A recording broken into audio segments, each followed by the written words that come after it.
Hello students, आज हम लोग एसएससी के प्रीवियस क्वेश्चंस को सॉल्व करेंगे जो टाइम स्पीड डिस्टेंस पे बेस्ड है। आज का पहला क्वेश्चन ये है, आप देख सकते हो एसएससी CHSL 2023 में पूछी गई थी। How much time in minutes will Nikhil take to cover 600 metre if he runs at a speed of 24 kilometre per hour. क्या पूछा जा रहा है कि हमें निखिल को कितना समय लगेगा मिनट्स में बताना है 600 मीटर ट्रैवल करने में, और उसकी स्पीड है 24 किलोमीटर पर आवर। तो यहाँ ध्यान देने वाली बात है कि मिनट्स और मीटर्स इस यूनिट में दिया गया है चीज़ें, ठीक है, और हमें स्पीड दिया है किलोमीटर पर आवर। तो हमें किसी भी तरह मिनट्स और मीटर में चीज़ों को लाना होगा और ईजिली सॉल्व करेंगे, प्योर कॉमन सेंस और रीजनिंग से सॉल्व करेंगे बिना कोई फॉर्मूला यूज़ किए। तो कैसे करेंगे, हम यहाँ पे ऐसे ले सकते हैं ना, 24 किलोमीटर पर आवर ये हमें दिया हुआ है। हम इसको इसमें रिप्रेजेंट कर सकते हैं ना, 24 किलोमीटर को मीटर में, तो 24,000 मीटर नहीं हो जाएगा, 24,000 मीटर, ठीक है।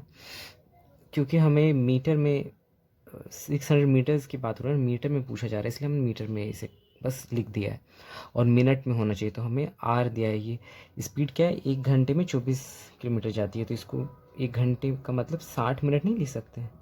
60 मिनट में अब 24,000 मीटर जा रहा है। तो ये क्वेश्चन ये हो चुका है।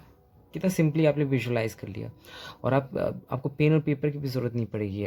मैं समझाने के लिए इतना लिख रहा हूँ, फिर आप जैसे ही समझ जाओगे कॉन्सेप्ट को तो ऐसे ही सॉल्व कर लोगे, और कोई ट्रिक इस्तेमाल नहीं हो रहा है, प्योर रीजनिंग और लॉजिक से, कॉमन सेंस से।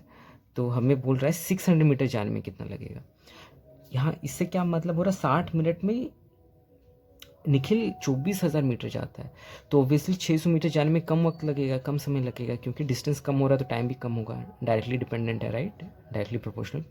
तो 600 मीटर का निकालना है, तो अब हमें 600 मीटर का निकालना है कि कितना मिनट लगेगा, राइट। तो यहाँ पे आप देखो कैसे, क्या ऑब्जर्व करोगे कि 600 मीटर से ये कितना ज़्यादा है, कितना गुना ज़्यादा है 24,000 मीटर। अगर आप ऐसे देखो, मैं इसको एक इरेज करके दिखा रहा हूँ, 600 का 4 गुना है ना, 4 टाइम्स 2400 मीटर है, तो ये 4 गुना नहीं हो गया, ये 4 गुना हो गया इसका, ठीक। और मैं एक और ज़ीरो अगर जो थी वो दिखाऊं तो अब 40 गुना नहीं हो गया, तो मतलब 600 मीटर से ये 40 गुना ज़्यादा था। इसका मतलब ये 40 गुना इससे कम है ठीक है। तो मतलब ये डिस्टेंस ट्रेवल करने में 60 मिनट लग रहा था, अब 40 गुना कम डिस्टेंस ट्रेवल करना है, तो 40 गुना कम टाइम लगेगा ना, 40 से डिवाइड हो जाएगा, तो 40 गुना कम टाइम लगेगा, तो 40 से इसको डिवाइड करोगे तो क्या हो जाएगा 1.5। इसको ऐसे किए 6/4 करोगे तो 3/2 आएगा, तो 1.5 मिनट। बस इतना सही था। तो ये पूरा कॉमन सेंस से सॉल्व किया हमने। कुछ फॉर्मूला 5/18 से मल्टीप्लाई करो, मीटर पर सेकेंड 18/5 करो, या यूनिटरी मेथड लगाओ, हम लोग ने कुछ नहीं किया। हमने बेसिक जो कॉन्सेप्ट है यूनिट्स को समझा कि यूनिट होता क्या है। किलोमीटर से मीटर में गए, आर से मिनट में गए, और फिर देखा कि 40 टाइम्स कम है, 40 गुना कम है, दूरी 40 गुना कम तय करना, तो 40 गुना कम टाइम लगेगा, तो 40 से डिवाइड कर दिया, 60 मिनट को 40 से, तो 1.5 मिनट, मिनट में पूछा गया। ये मैंने एक बार समराइज़ भी कर दिया। चलिए बढ़ते हैं अगले क्वेश्चन की तरफ। और अब तक वीडियो के साथ बने हुए हो और इंटरेस्टिंग लग रहा है, कुछ हेल्पफुल हो रहा है, या कुछ वैल्यू ऐड कर रहा है, तो please subscribe, like, share, comment और फीडबैक दीजिए। और बढ़ते हैं अगले क्वेश्चन की तरफ। ये रहा दूसरा क्वेश्चन, आप देख सकते हो, ये MTS 2023 में पूछी गई थी, SSC MTS में दिखने में बड़ा लग रहा है क्वेश्चन, बट बहुत इजी है। यहाँ पे आप देखो, अ मैन टेक्स 8.5 आवर्स, 8.5 घंटे to go to a place by bicycle, ठीक है। एक आदमी है जो बाईसाइकिल से कोई प्लेस जा रहा है, कुछ 100 किलोमीटर होगा, हम नहीं जानते वो डिस्टेंस, ठीक है। तो जाने में उसे 8.5 घंटे लग रहे हैं, राइट, 8.5 आवर लग रहे हैं। और किससे जा रहा है वो, बाईसाइकिल से, साइकिल से जा रहा है, ठीक है, तो इतनी टाइम लग रहा है। And return from there by scooter, और वापस वो स्कूटर से हो रहा है, ठीक है, वापस वो स्कूटर से वापस आ रहा है। If it travels both ways by bicycle it takes 10 hour, ठीक है। अब देखो यहाँ पे मैं तो तुरंत आपको सोल्यूशन दे दूंगा, पर आप देखो लॉजिकली क्या कह रहा है, तो इससे आपको बहुत मज़ा आएगा मैथ को रियल लाइफ से जब जोड़ोगे ना चीज़ों को। बोला अगर वो दोनों ही जाने वक्त और आने वक्त, आते वक्त और जाते वक्त दोनों बाईसाइकिल से ही जाता तो 10 घंटे लगते। पहले कितने लग रहे थे? 8.5 घंटे। क्यों ज़्यादा वक्त लगने लग रहा है? ये चीज़ कोई आपको नहीं बताएगा, ठीक है? ये मैं आपको एग्ज़ाम में ये सब नहीं करना है, पर मैं आपको लॉजिकली सोचने सिखा रहा हूँ, मैथ को लॉजिकली और रियल लाइफ से कैसे जोड़े। जब वो साइकिल से जा रहा था और वापस आया स्कूटर से, तो स्कूटर की स्पीड ज़्यादा होगी ना साइकिल से। स्कूटर की स्पीड ज़्यादा होगी कि नहीं साइकिल से? इसी वजह से क्योंकि एक बार वो साइकिल से गया फिर स्कूटर से गया तो 8.5 घंटे लगे, लेकिन अब क्या कर रहा है, दोनों टाइम वो बाईसाइकिल से जा रहा है, इसलिए टोटल टाइम 10 घंटा लग रहा है, ज़्यादा वक्त लग रहा है, क्योंकि अब उसे लेवरेज नहीं है, अब वो स्कूटर से वापस नहीं आ रहा, अब साइकिल से ही वापस आ रहा है, तो इसलिए अब दोनों वक्त ही स्लो गया होगा, गया भी स्लो और आया भी स्लो। और पहली बार में साइकिल से स्लो तो गया, लेकिन स्कूटर से आया तो थोड़ा तेज़ आया, इसलिए कम टाइम लगा। तो ये आंसर, हालांकि एग्ज़ाम में ये सब नहीं करना है, पर मैं बस कि मैथ कैसे काम कर रहा है वो सिखा रहा हूँ। तो how much time will it take for him to travel both ways by scooter?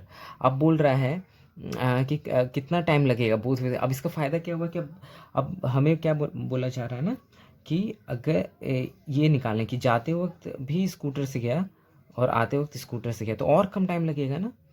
पहले तो ये 10 घंटे कब लग रहा है? जब दोनों से साइकिल, दोनों साइड से साइकिल से गया। 8.5 घंटे कब लग रहा है? जब एक बार साइकिल से गया और एक बार स्कूटर से गया। यहाँ दोनों चीज़ स्लो हो गई, यहाँ एक स्लो एक फास्ट।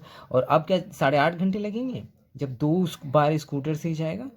बताओ, मैं आंसर नहीं जानना चाह रहा हूँ, मैं चाह रहा हूँ कि आप सोच पा रहे हो, रीजनिंग मैं सिखा रहा हूँ। तो 8.5 से ज़्यादा होगा, 8.5 से कम होगा? 8.5 से भी कम होगा, क्यों? क्योंकि अब दोनों टाइम फास्ट होगा, इस पर साइकिल भी नहीं है। तो आंसर क्या होगा? 8.5 से कम वाला होगा। और अगर एग्ज़ाम में अगर 9-10 कुछ दिया रहता है और 6, आज ऐसे मैं बोल रहा हूँ, ये ऑप्शन दिए रहते हैं ना, 9-10-6-11, तो 11-10-9 सब रिजेक्ट हो जाते हैं, सब ऑप्शन रिजेक्ट हो जाता है, को बनाने की भी ज़रूरत नहीं थी, और 6 को आप आंसर मार देते। नन ऑफ द अबव नहीं अगर रहा, अगर यही रहा तो 6 को आंसर बिना बनाए। क्यों? आप जानेंगे कि 8.5 से कम वाला वैल्यू कौन सा है? 6 ही है, बाकी सब तो 8.5 से ज़्यादा है, और ये पॉसिबल ही नहीं है, ये लॉजिकली मैथमेटिकली पॉसिबल ही नहीं। तो आप इस ऑप्शन एलिमिनेशन से भी सॉल्व कर लेते। हालांकि इसमें नहीं दिया इस ऑप्शन में, बट मैं हर तरह से आपको सिखाने की कोशिश कर रहा हूँ। अब बनाएंगे हम, अब बनाएंगे तो वो काम कैसे कर रहा है? If it travels both veg, तो अब क्या इक्वेशन से बना लेंगे। यहाँ पे क्या हो रहा है? बाईसाइकिल से जा रहा है और वो स्कूटर से वापस आ रहा है, राइट? तो क्या हो जाएगा? बाईसाइकिल से जा रहा है और स्कूटर से वापस आ रहा है, जो पहला सिनेरियो था, तो 8.5 घंटे लग रहे हैं ना, 8.5 आवर्स। फिर बोल रहा है दोनों साइड वो बाईसाइकिल से गया, बाईसाइकिल प्लस बाईसाइकिल, स्लो हो गया पूरा, तो 10 घंटे लगे। तो हमें बताना है कि स्कूटर से सिर्फ ट्रैवल करता तो कितना लगता। तो ये क्या हो गया हमारा? ये हो जाएगा इक्वेशन जो है, ये 2b हो गया, दोनों बार बाईसाइकिल से गया दोनों साइड, तो हर वक्त 5 घंटे नहीं हो जाएंगे, मतलब 5 घंटे उसे लग रहा है बाईसाइकिल से ये डिस्टेंस ट्रेवल करने में। तो जाते वक्त 5 घंटे लगा, तो और आते वक्त भी 5, इसलिए 10 घंटा हो गया जब बाईसाइकिल से ही गया था और आया था। तो हमें पता है बाईसाइकिल से 5 घंटे लग रहे हैं, तो स्कूटर से कितने लगेंगे? इससे घटा देंगे, तो स्कूटर से कितने हो जाएंगे? स्कूटर से 3.5 ही घंटे लग रहे हैं। तो देखिए कम है ना, ये फास्ट चलता है ना। बाईसाइकिल में 5 घंटे लग रहे हैं वही डिस्टेंस ट्रेवल करने में, स्कूटर में उसके मुकाबले काफ़ी कम, 3.5 घंटे लग रहे हैं। तो अब यहाँ पे देखो क्या ट्रैप यहाँ पे दिया है, how much time will it take for him to travel both ways by scooter. तो हम एग्जाम में क्या करेंगे ना, जैसे ही 3.5 3.5 आया, हम इससे मार देंगे आंसर। कभी कभी होता है जल्दबाजी में और ईजी लगता है ये सब क्वेश्चन है ना, तो इसमें 3.5 मार देंगे, क्योंकि 3.5 तो आ गया, जैसे दिखा हम लोग कंप्यूटर में वो ऑप्शन सेलेक्ट कर लेते हैं। ऐसा होता है, ह्यूमन साइकोलॉजी है। पर यहाँ पे पढ़ना है कि बोथ वेज ये इंपॉर्टेंट है, मतलब जाने का और आने का दोनों का। तो जाने में तो 3.5 घंटे लगे, आने में भी तो 3.5 घंटे लगेंगे, तो या 2 से आप गुना भी कर सकते हो, तो 7 घंटे लगेंगे। तो आंसर ये होगा, ये नहीं होगा, ठीक है? तो मैं हमें हर तरीके से मैथ को सिखाना चाह रहा हूँ। ट्रैप्स जो एग्जामिनर क्वेश्चन को बनाते कैसे हैं और आपको उसमें नहीं फंसना है, और कैसे आपको ऑप्शन एलिमिनेशन से भी कर सकते हो, लॉजिकली क्या आंसर होगा वहाँ तक पहुँचने के लिए मैं सिखा रहा हूँ। सिर्फ ऐसे नहीं कि हम मैथ नंबर्स नहीं है, मैथ नंबर नहीं है, मैथ नंबर्स नहीं, उससे बियॉन्ड है। नंबर्स कहाँ से आए? ये 5 घंटा 6 घंटा, वो 6 घंटा 5 घंटा या 10 किलोमीटर 20 किलोमीटर, ये एक्चुअल में विजुलाइज करो कि 6 घंटा लगा, 10 किलोमीटर वो डिस्टेंस है, फिर हम यहाँ तक पहुँच रहे हैं। तो कुछ भी रटना नहीं है, पूरा लॉजिक से चीज़ों को समझना है, ठीक है? उम्मीद करता हूँ कि बहुत इंटरेस्टिंग लगा होगा। और ये प्लेलिस्ट चल रहा है टाइम स्पीड डिस्टेंस का, जहाँ पे थ्योरी और प्रीवियस ईयर के जितने भी एसएससी और बैंकिंग, मैं एसएससी को कवर कर रहा हूँ, पर ऐसा नहीं कि ये बाकी एग्जाम्स के लिए नहीं, आप सीबीएसई 10th हो या बैंकिंग हो, कैट हो, कहीं भी, क्योंकि कॉन्सेप्ट वही रहने वाला है, तो आप फॉलो कर सकते हो पूरी तरह से। और ये प्लेलिस्ट काफ़ी लंबी चल रही है, तो और टाइम स्पीड डिस्टेंस की प्रीवियस ईयर क्वेश्चन की प्लेलिस्ट अभी चल रही है, तो होपफुली आपको बहुत मज़ा आया होगा, कुछ सीखने को मिला होगा। इसी तरह सब्सक्राइब, लाइक, शेयर, कमेंट करो, और have a nice day and wish you all the best.